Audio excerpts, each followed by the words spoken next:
Welcome to Cross Transformation. It's Mariam here, and today I'm going to be talking to you about an insecure attachment style, its impact on our adult life, and more importantly, how we can heal it. Personally, I was so good at attracting partners that were only consistent at being greatly inconsistent. I had no idea what was going on back in time.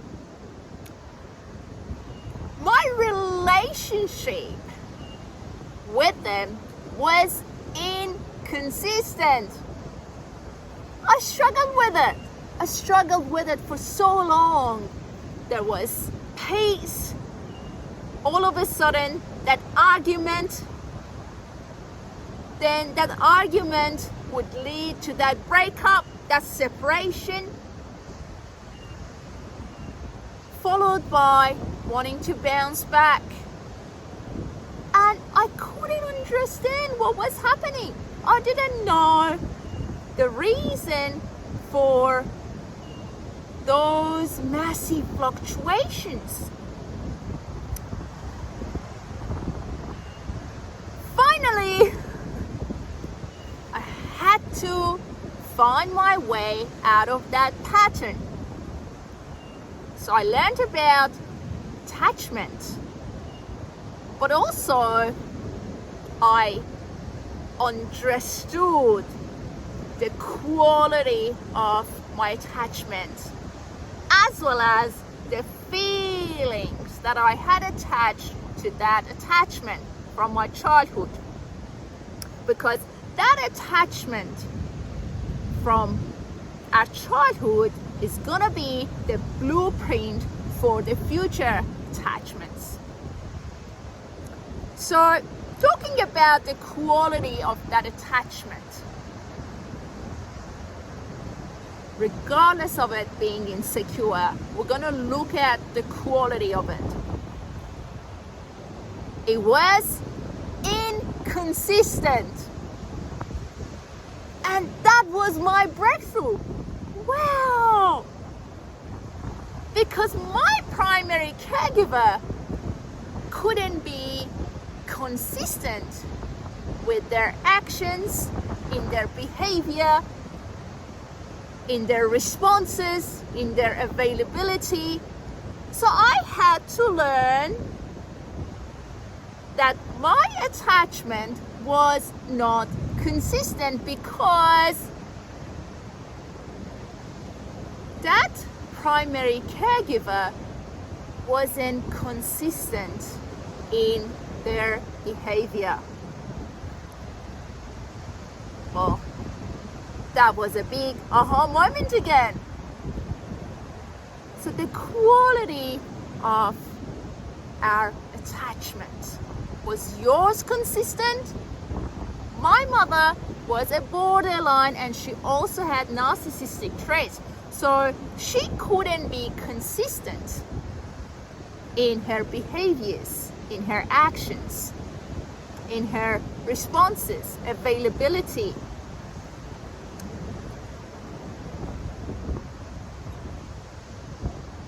When I understood that, I was able to find my breakthrough. People that couldn't be consistent left my experience. Now let's pause here and look at the feelings that we have got going on. What is your dominant feeling that is attached to your attachment? Confusion, anxiety, frustration, sadness.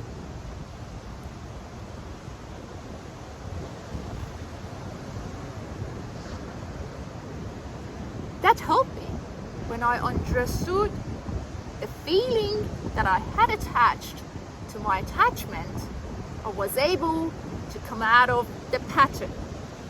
So the quality as well as the feeling. You see, when the caregiver is inconsistent in the way they behave, the manifestation of it is going to be like this. We are going to look for fear and comfort in one person, love and abuse in one person, pleasure and pain in one person. No wonder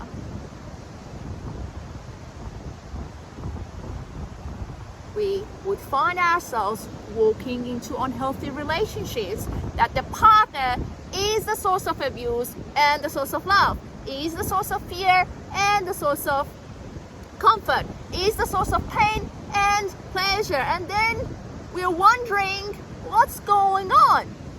The quality of that attachment, the inconsistency.